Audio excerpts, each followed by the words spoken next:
একটা দেশ কতটা সভ্য হতে পারে তা জাপানের এই ঘটনা শুনলে আপনি বুঝতে পারবেন। জাপানের হোক্কাইডো অঞ্চলের ছিমছাম একটি গ্রাম কিউসিরাটাকি।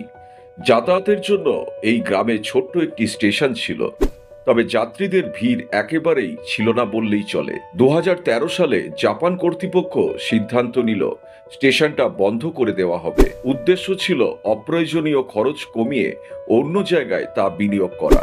তবে সেই মুহূর্তে একটা আশ্চর্যজনক ঘটনা ঘটল। জাপান কর্তৃপক্ষ জানতে পারল একটা মেয়ে এখনো এই স্টেশন ব্যবহার করে।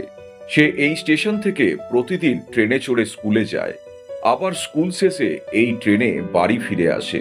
এ খবর জানার পর যা ঘটল তা সভ্যতার এক অনন্য দৃষ্টান্ত। রেল কর্তৃপক্ষ স্টেশন বন্ধ না করে শুধুমাত্র কানা হারাদার জন্যই চালু রাখার সিদ্ধান্ত নিল। তার ক্লাসের সময় অনুযায়ী ট্রেনের টাইম সেট করা হলো। ট্রেন আসবে দিনে দুবার, সকালে তাকে স্কুলে পৌঁছে দেবে, বিকেলে স্কুল শেষে ফিরিয়ে নিয়ে আসবে বাড়িতে। ভাবুন তো, একটা আস্ত ট্রেন চালক ও স্টাফ সহ শুধু একজন ছাত্রীর জন্য দাঁড়িয়ে থাকছে। এখানে কোনো লাভ ক্ষতির হিসেব নেই। ফুটে ওঠে মানবিকতার সবচেয়ে উজ্জ্বল উদাহরণ। কিশোরী কানা হারাদা যখন স্টেশনে দাঁড়িয়ে থাকতো, তখন পুরো ট্রেন শুধু তার জন্য থমকে যেত। নিঃশব্দে বলতো, তুমি একা নও, আমরা আছি তোমার পাশে। এই ঘটনাটি সারা বিশ্বে ছড়িয়ে পড়ে, আর প্রশংসায় ভেসে যায় জাপানের রেল কর্তৃপক্ষ। কারণ আজকের পৃথিবীতে এতটুকু সহানুভূতি, এত গভীর দায়িত্ববোধ দুর্লভ হয়ে গেছে। অথচ জাপানিরা সভ্যতাকে নিয়ে গেছে এক অনন্য শিখরে। শেষ পর্যন্ত প্রতিশ্রুতি অনুযায়ী 2016 সালের মার্চ মাসে কানা হারাদা গ্র্যাজুয়েট হবার পরই স্টেশনটি বন্ধ করে দেওয়া হয়। ঠিক যেমন প্রতিশ্রুতি ছিল, তোমার স্কুল জীবন শেষ, আমাদেরও দায়িত্ব শেষ।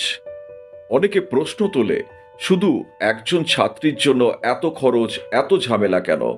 কিন্তু যারা জাপান দেশটাকে জানে তারা জানে সেখানে মানুষই সবচেয়ে বড় সম্পদ। সেখানে একজন মানুষেরও ভবিষ্যৎ রক্ষার জন্য পুরো সিস্টেম এগিয়ে আসে। এই ঘটনা শুধু একজন ছাত্রীকে ট্রেনে করে গন্তব্যে পৌঁছে দেওয়ার গল্প নয়, এটা আসলে সম্মানের গল্প, যা প্রমাণ করে দেশের একজন মানুষও যদি কোনো ব্যবস্থার উপর নির্ভর করে, তাহলে সেই ব্যবস্থা কখনো দায়িত্ব থেকে মুখ ফিরিয়ে নেয় না। জাপান আমাদের একটা ছোট্ট নিঃশব্দ বার্তা দেয়, সভ্যতা মানে শুধুমাত্র প্রযুক্তি নয়, সভ্যতা মানে একজন মানুষের জন্য পুরো সিস্টেম চালু রাখার মন আর মানসিকতা। Thank you for watching this video.